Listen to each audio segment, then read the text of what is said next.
Hi, this is Martina Ramirez, and I'm going to be showing the polymerase chain reaction, PCR for short. So, PCR cycle 1 first starts out with 2 DNA strands. When it is heated to 95 degrees Celsius, this breaks the hydrogen bonds that hold these strands together. So in the first step, denaturing, the DNA strands are separated. In the second step, annealing at around 45 degrees Celsius, some primers come in and attach at the complementary bases right here. So these are complementary. After this, step 3 is extension. So first, 2 Taq polymerase enzymes bind to the DNA at the primer. These kind of just wrap around the DNA strand like so.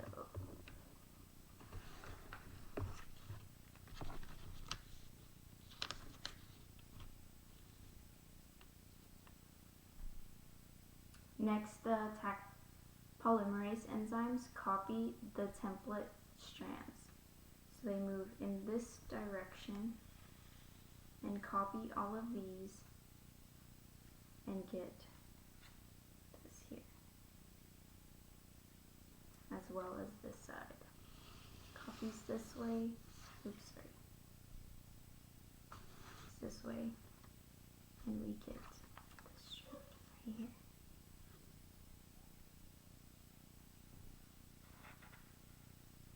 And then this completes PCR cycle 1. We end up with 2 double-stranded DNAs copies. PCR 2 and 3 are very similar. In the same steps, you do denaturing, annealing, and extension, except in PCR 2 and 3, you end up with different amounts of copies. PCR 2, you end up with 4 copies of DNA, and then 4 double-stranded, and then 8 double-stranded in PCR 3.